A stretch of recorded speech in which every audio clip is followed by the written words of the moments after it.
poder assentar. Bendito seja o nome do Senhor.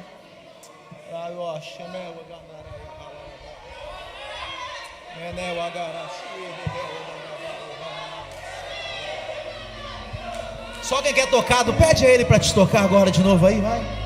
Pede, vai. Vai, pede para Ele te tocar nesse momento. Todos nós precisamos ser tocados por Ele, irmãos. Se tiver alguém que fala aqui que não precisa ser tocado por Ele, irmãos, me desculpa, está no lugar errado. Todos nós precisamos. Essa é a oportunidade de você falar: Senhor, toque em mim de novo. Eu preciso ser cheio do Teu Espírito Santo. Eu preciso, Senhor. Enquanto é isso, você vai abrindo sua Bíblia, por favor, em João, capítulo número 1, versículo 29. Pode tocar. Pode crescer comigo. João 1, 29. Um texto muito conhecido.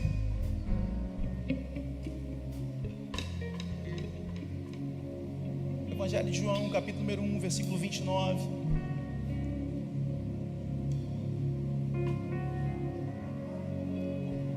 No dia seguinte, João viu a Jesus, que vinha para ele, e disse: Eis o Cordeiro de Deus, que tira o pecado do mundo. Você pode repetir comigo só essa parte final? Eis o Cordeiro de Deus que tira o pecado do mundo. 3, 1, 2, 3.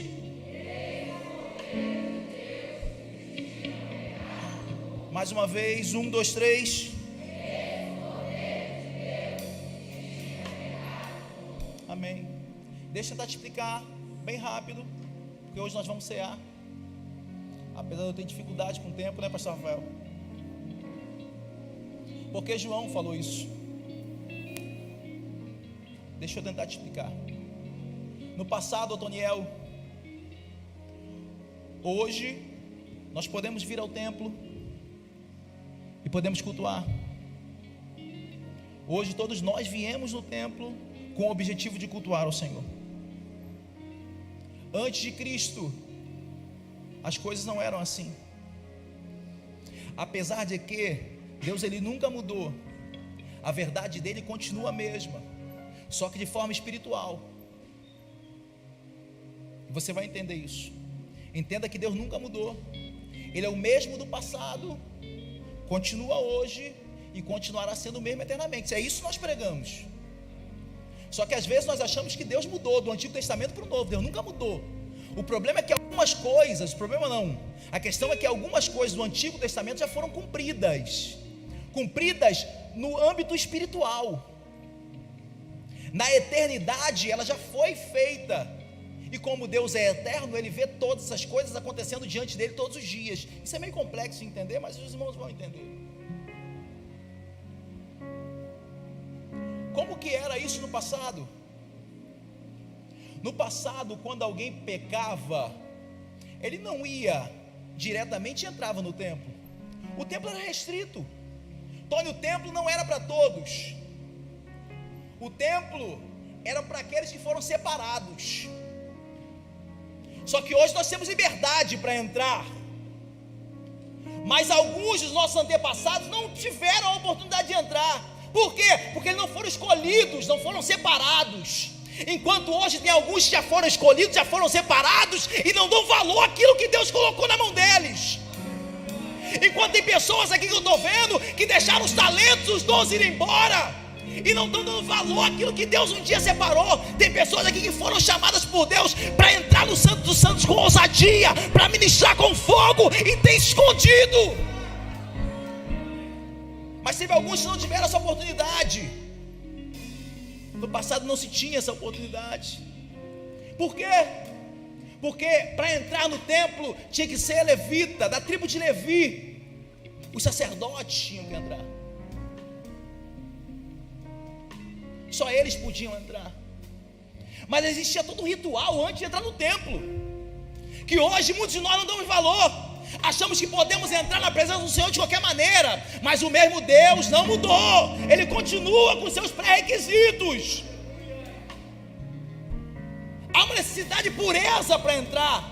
Há uma necessidade de pedido de perdão antes, para entrar na presença.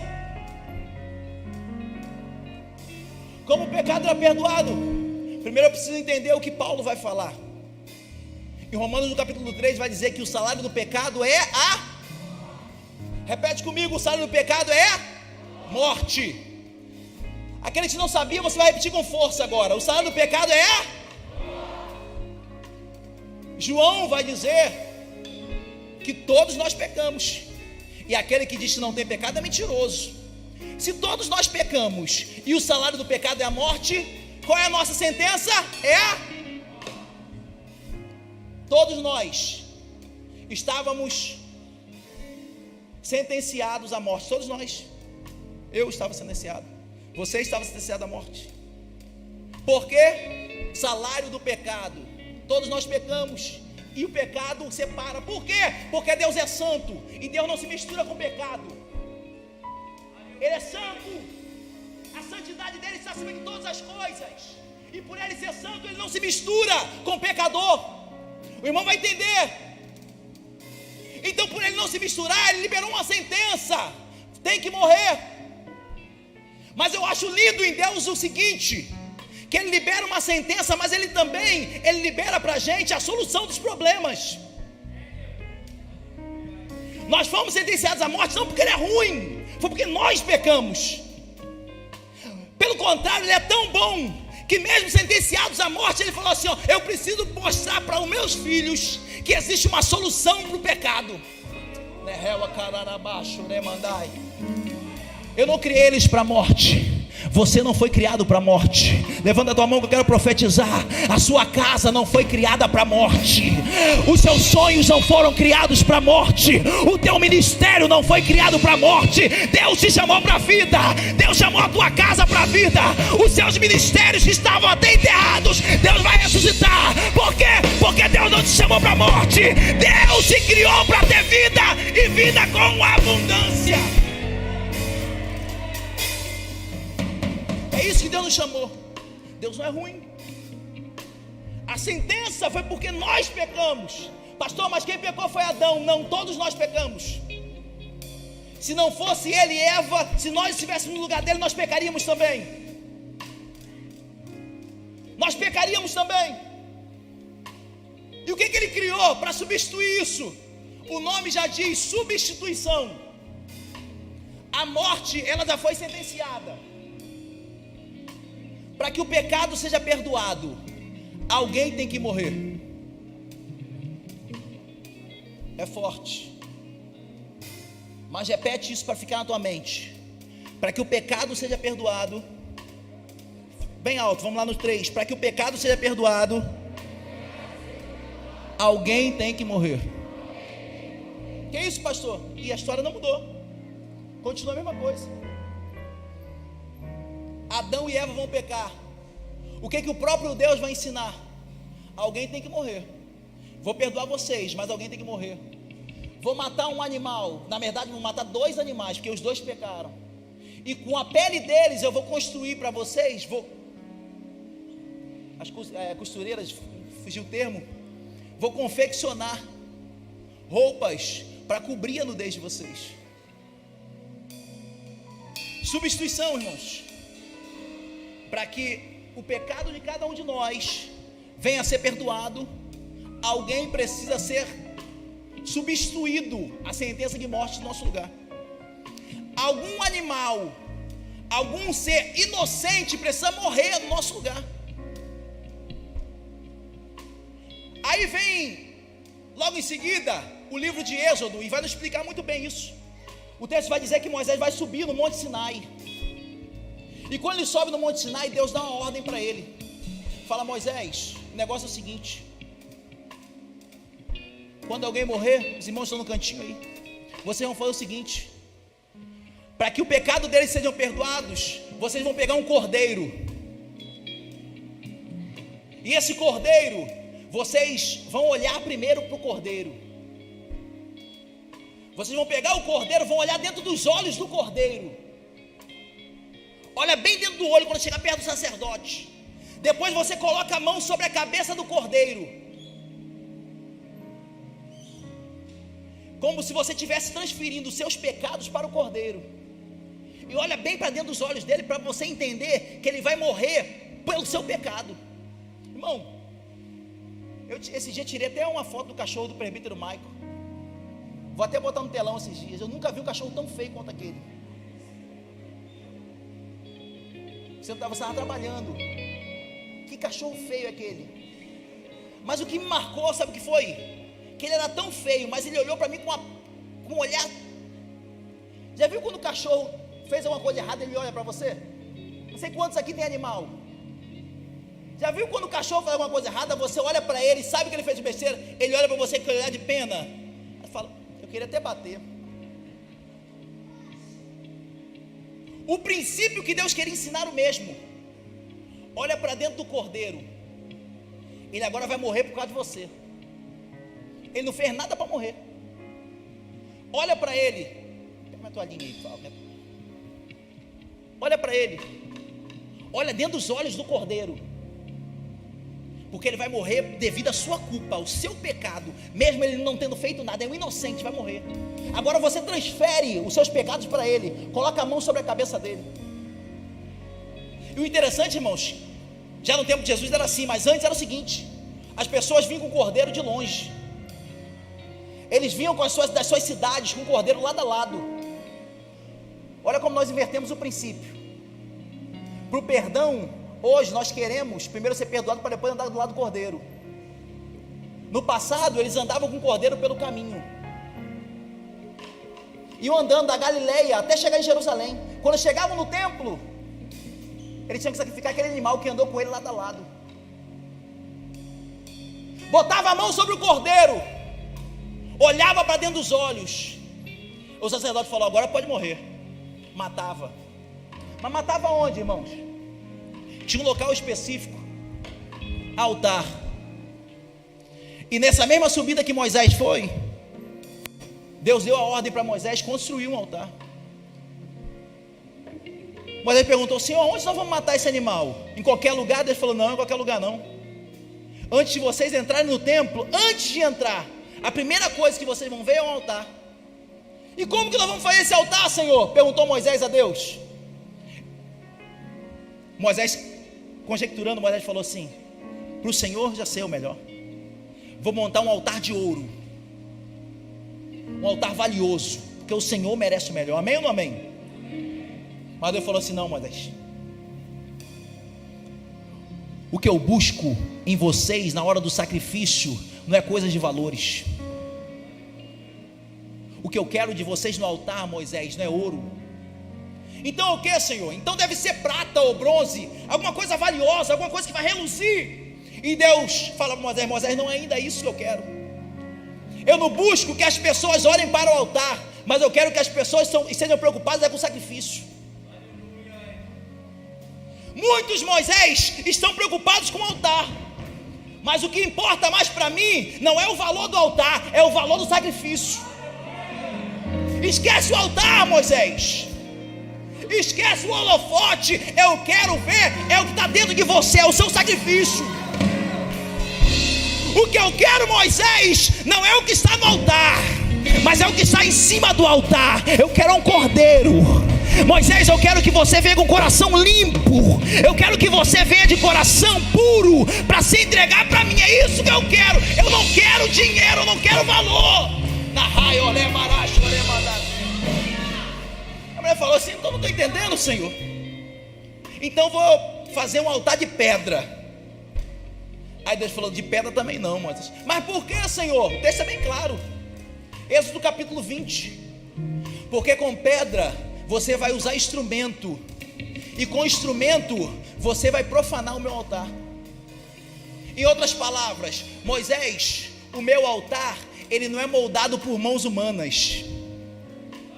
Moisés, o meu altar, ele não é feito da forma como vocês desejam, é como eu quero. Não é você que vai colocar as pedras enfeitadas. Eu não quero enfeite, eu não quero adornos, eu quero que faça a minha vontade. É somente isso, Moisés. Senhor, eu não entendi, disse Moisés. Se não é de ouro, não é de prata, não é de bronze, não é de pedra, então como vai ser seu altar? Ele falou de barro. Agora ele falou de barro. Mas por que barro, Senhor? Porque o altar tem que ter a mesma essência do adorador. O altar tem que ter a mesma essência. Quando o adorador sobe no altar, não tem que ser algo que vai reluzir. O altar é complemento do adorador. O altar é complemento do cordeiro. O altar é complemento do pecador. É tudo a mesma coisa. Eu quero a mesma essência, mas eu quero é barro. Moisés, eu não busco coisas grandes nos homens, eu quero a simplicidade.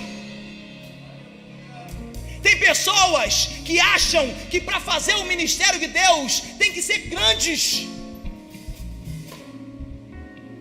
Tem pessoas que acham que só tem o chamado de Deus aqueles que são eloquentes,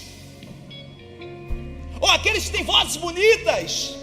Deus não está à procura de ouro.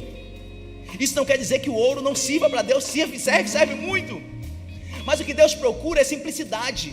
Deus está procurando não é vasos de ouro, Ele procura vasos de barro. E lembra que é nos vasos de barro que estão a essência dele. Ele quer simplicidade. Deus quer pessoas simples que estejam dispostas a servi-lo. Deus, de barro. Então eu vou construir uma escada para subir até esse altar, porque a ordem de Deus é que o altar tivesse 3 metros. Fabiano, Wilson, me dá uma ajuda. Quantos metros deve ter isso aqui? 80, 90 centímetros, meus construtores? É isso aí? 90 centímetros. O altar, 3 metros. Tamanho do telão, 3 metros. Senhor, como que eu vou subir nesse altar? Perguntou Moisés. Posso construir uma escada? Deus falou, não. Porque com escada, Moisés, você vai mostrar a tua nudez. E no altar não se mostra a nudez de ninguém. No altar não é para ser revelado o que você quer mostrar para os outros. O seu íntimo basta que eu veja. Quando subir no altar se anula. Deixa que Cristo, deixa que o Cordeiro apareça. O que está dentro de você não é para ser revelado. Não, porque quando eu pegar a minha oportunidade eu vou falar aquilo que eu quero falar. Ei, o que está dentro de você não deve ser falado. O que está dentro de você é para você. Quando subir no altar para oferecer sacrifício ao Senhor, é que o Cordeiro precisa aparecer, você não. É o Cordeiro, é ele que tem que estar em destaque. O Wilson vai jogar a luz no Cordeiro e não no sacrificante. Então, a escada não poderia. Por quê? E aí os irmãos vão entender. Quando uma mulher vai subir na escada de vestido, se a escada for muito alta, o que acontece? Você acaba vendo as partes íntimas da mulher. A mulher que é mais educada, que é fina, vai meter a mãozinha aqui, né? Vai subir toda elegante, com a mãozinha aqui atrás. Dependendo da roupa, porque tem umas irmãs que, meu Deus do céu, nem a mão e nem o anjo consegue tapar. Não dá. Até o anjo fica com vergonha. Não dava. Por que eu estou falando isso, irmãos? Na época de Moisés, Moisés não usava calça apertada igual o Carlos Lazzarini. Era vestido. Não era? Era roupões. Irmã Jéssica vai fazer um teatro aqui. Qual era a roupa da época, irmã Jéssica? Roupões. Roupa comprida. Se Moisés sobe a escada para sacrificar, se Arão sobe junto com ele, as pessoas lá embaixo, lembra que o altar tinha 3 metros. As pessoas lá embaixo vão ver o quê? A nudez dele.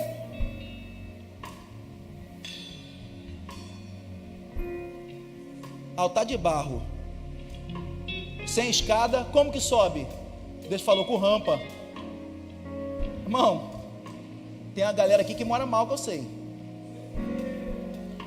E hoje choveu um monte aqui, está preocupado. Tem uns irmãos aqui que moram tão mal, que quando eles chegam de Uber, eles esquecem de tirar a sacola do pé. Eles já vieram na correria. Porque eu estou querendo ilustrar isso. E antes do Zito, nós todos lembrávamos disso muito bem. Sem fazer política. Tudo aqui era barro. Tudo era barro. Quando chovia, o que acontecia? Deus nos acuda.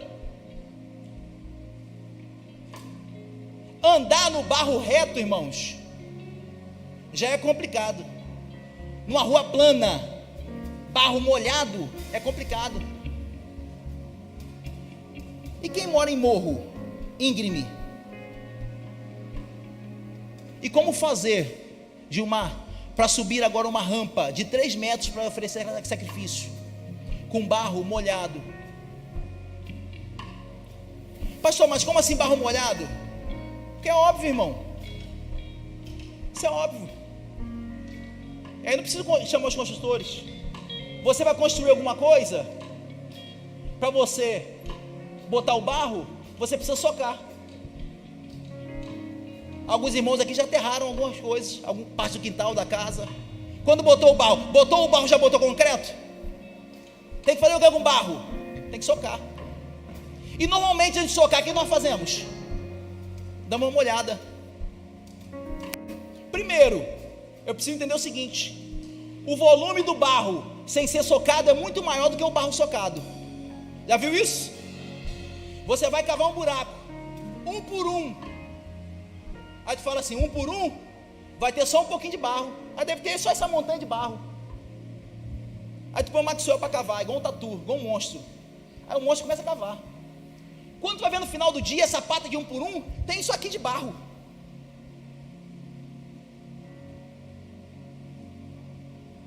Olha o princípio, nós fomos criados do barro, somos a mesma matéria. Quando nós não somos apertados por ele, nosso volume...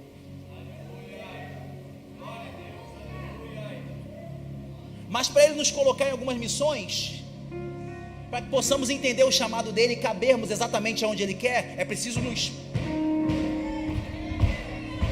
Senhor, está doendo, pode ficar tranquilo, que é minha missão. Mas Senhor, está me machucando, fica tranquilo, é para você caber aonde eu quero. Senhor, mas o volume antes era maior, mas independente do volume, o que importa para mim é minha vontade e é o meu propósito na tua vida. Deixa eu amassar esse barro um pouco, deixa. É necessário ser amassado, irmãos, às vezes pelo oleiro, às vezes é necessário ser amassado pelo construtor, pelo quê? Para que possamos caber no propósito dele. Existe um propósito, e às vezes não entendemos por que somos tão pisados. Às vezes, Michael, não entendemos porque Deus permite que algumas pessoas nos pise, nos humilhe. Está tudo no controle dele. Às vezes achamos que ele não está perto da gente, ele está falando assim, é minha vontade. O que eu faço contigo hoje, você não entende hoje, mas entenderá lá na frente. Deixa eu te amassar, que é para você entrar exatamente no propósito que eu tenho para a tua vida. Aí o barro era molhado, numa rampa de 3 metros. Como que sobe se não tem escada? É mole. Só tem uma forma de subir na rampa íngreme de 3 metros, porque eu tenho que lembrar que não era rampa longa, que estava dentro do templo, dentro do tabernáculo. A rampa era íngreme. Não era rampa, irmãos, começava lá no Rio Sul e terminava aqui, para ir leve, não. Era uma rampa íngreme, molhada de barro. Como sobe em barro escorregadio? Tem pessoas que acham que para subir, para sacrificar, vai na maior pose. Mas o que Deus estava querendo me ensinar para Moisés é o seguinte: para subir nos meus propósitos, nas minhas rampas, de acordo com o que eu quero, é necessário primeiro se ajoelhar. Senhor, como que eu vou subir? Perguntou Moisés. Deus respondeu para ele: você vai subir de joelho, agachado. Por quê? Porque para sacrificar primeiro, no meu altar, você precisa se humilhar. Chega de nariz em pé, Moisés. Chega de crente que se acha que é muito. Chega, Moisés, de homens e mulheres que acham que são alguma coisa. Para sacrificar primeiro, é necessário baixar, é necessário diminuir, é necessário diminuir para que ele cresça. O princípio é simples. É assim, Moisés. Vai de joelho em joelho. Já viu aqueles irmãos que sobem na escadaria da penha de joelho? Só que era no degrau. Moisés subia no barro molhado, ele e Arão. só para Deus mostrar para ele um princípio para todos nós hoje, que para chegar até o altar é necessário primeiro se dobrar na potente mão do Senhor. Chegou lá, Moisés, você vai fazer todo o ritual. Coloque a mão sobre ele, olhe para o animal e transfira o pecado de um para o outro. Assim o pecado vai ser transferido. E aqui eu encerro. Agora chega João, depois de passado milhões de anos, chega João agora. E quando João estava batizando todo mundo, chega Jesus na fila do batismo, falou, eu também quero me batizar. Aí João fala assim, eu vinha pregando para vocês há muito tempo, que eu batizaria vocês com água, com arrependimento, mas esse que vocês veem, é o Cordeiro de Deus, que tira o pecado do mundo. Antes, vocês precisavam colocar a mão, para que não o pecado do mundo saísse, mas que o pecado individual de cada um. Mas esse é tão poderoso, esse Cordeiro é tão poderoso, que ele tira o pecado de todo mundo. Mas como assim, João? Perguntaram para ele, eu conjecturando, como isso acontece? Agora eu preciso colocar a mão na cabeça de Jesus, olhar para os olhos? Não, agora as coisas se inverteram. Basta você falar, Senhor, eu te quero, e ele coloca a mão na sua cabeça, olha nos seus olhos e fala assim, pode ficar tranquilo, que a tua sentença agora está sobre mim. Antes você morreria, mas agora eu coloco a mão sobre a tua cabeça e falo, eu transfiro a minha vida para você, porque um dia eu morri por cada um de vocês, e através da minha morte eu tiro o pecado do mundo. Hoje o que Jesus convida é simples, é só um ato de falar assim, Senhor, eu preciso de ti, toca em mim de novo, eu preciso ser perdoado do meu pecado. E ele vai colocar a mão sobre a sua cabeça e falar assim, eu te dou vida. Você não vai transferir a morte para mim não, porque eu já levei sobre mim todos os seus pecados, eu já levei sobre mim todas as suas dores, todas as suas enfermidades, elas foram sobre mim. Agora o que eu ofereço a vocês, Jesus falando, é transferir vida. Tem pessoas aqui que entraram mortas, e o que Jesus quer te oferecer hoje não é dinheiro. O que Jesus hoje quer te oferecer não é ter uma vida sem problemas. O que Jesus quer oferecer para a sua igreja hoje é vida. Presta atenção, irmãos, Paulo vai nos comparar como um corpo. Ele fala que a igreja é um corpo, e a vida vem de onde do corpo? Da cabeça.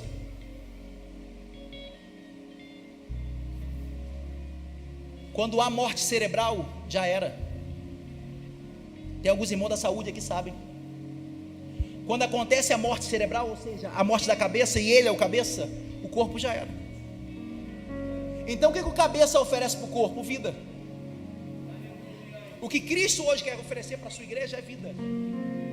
E tem pessoas que entraram aqui mortas, mortas com sonhos, mortas de projetos, mortas espiritualmente, outros com casamento mortos, outros não sabem nem o que vão fazer amanhã, estão andando, mas são zumbis.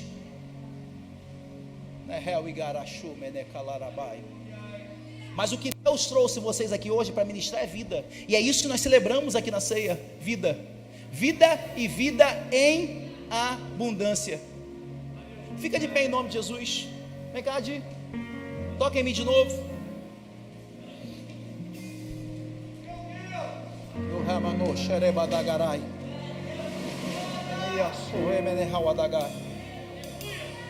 Eu quero te convidar em nome de Jesus. Você que tem alguma área da tua vida que precisa de vida do Senhor, do cabeça, que você saia do seu lugar em nome de Jesus, que eu quero orar por você.